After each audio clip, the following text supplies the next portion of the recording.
이번 문제는 필기시험이나 실기시험에도 나올 수 있는 문제를 제가 만들어 봤습니다.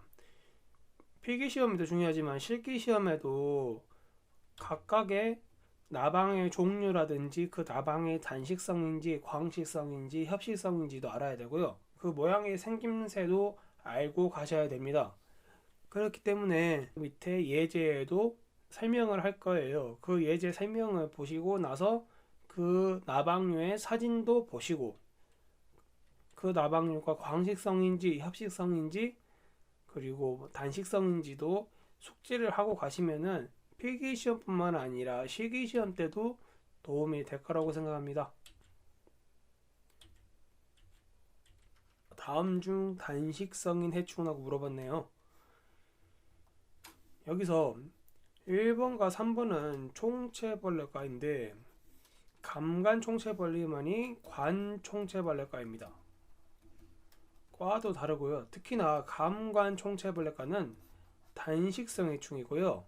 대만총체벌레, 벌록총체벌레, 오이총체벌레는 광식성입니다. 따라서 답은 4번이 되겠고요. 370번입니다. 단식성 해충인 것은 하고 물어봤습니다. 여기서 박쥐나방, 복숭아 유리나방, 복숭아 명나방은 광식성입니다. 그런데 줄마디 가지나방 같은 경우 회화나무를 가해하는 단식성이고요. 그래서 답은 1번이 되겠습니다.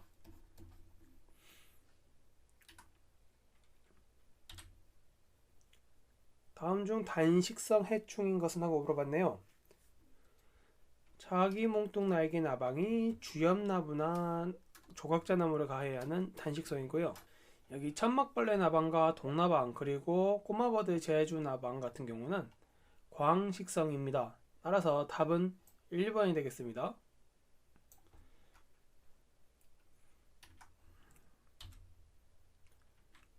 똑같은 유형입니다.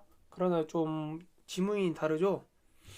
보겠습니다. 황다리 동나방 같은 경우는 층층나무를 가해하는데 단식성입니다.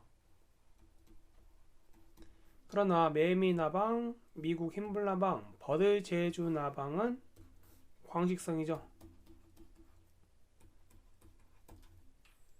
따라서 답은 2번이 되겠고요.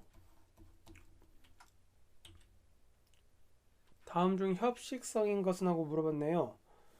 협식성 같은 경우는 한 개 또는 두 개의 과를 가해하는 해충이었죠. 그렇기 때문에 답은 3번이 되겠습니다. 참나무 제주나방은 참나무류를 가해하는 주요 해충이고요. 그렇기 때문에 신갈나무라든지 떡갈나무 또는 참나무, 상소리나무 같은 경우를 가해하는 대표적인 것입니다. 일반적으로 제주나방 같은 경우는 광식성입니다. 그리고 별박의 자나방 같은 경우도 역시 광식성이라고 외워두시면 좋을 것 같습니다. 특히나 쥐똥나무를 많이 가해하는 게 별박의 자나방의 특징이죠. 373번입니다. 단식성을 물어봤네요. 여기서 제주 진명나방이 후박나무를 가해하는 단식성입니다. 버드 제주나방 말씀드렸다시피 광식성이었고요. 목화맥나방, 노랑타 알락나방 이것도 역시 광식성입니다.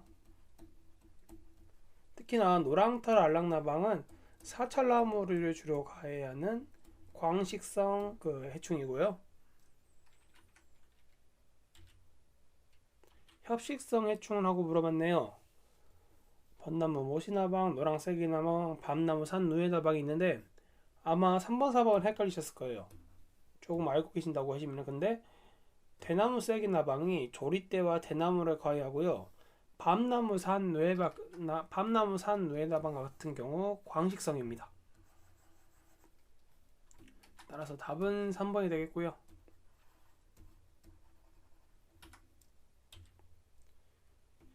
다음 중 협식성이 아닌 것은 하고 물어봤네요. 협식성이 아닌 것은 뽕나무 명나방, 회양문 명나방, 솔나방 같은 경우는 협식성입니다. 그런데 매실액이 입마리 나방 같은 경우는 광식성이에요. 만약에 더 좋은 문제로 나왔다고 하면은 여기에 목화명나방이 나오겠죠. 그렇다면은 명나방과에서 뽕나무 명나방과 회양목 명나방은 협식성인데 목화명나방 같은 경우는 광식성이니까 이러게도 문제가 나올 수 있겠죠. 이 문제에서 답은 4번이고요. 376번입니다. 주로 남방계를 가해하는 식물로서 협식성인 해충이라고 물어봤네요. 보겠습니다. 차동나방, 남방 차주머니나방, 노랑새기나방, 매미나방이 있는데요. 자, 답은요 1번 차동나방이 되겠습니다. 그 문제가 좀 잘못 나왔고요. 차동나방 같은 경우는 남방계 식물이 동백나무와 상록화렵수를 가해하는 협식성 해충입니다.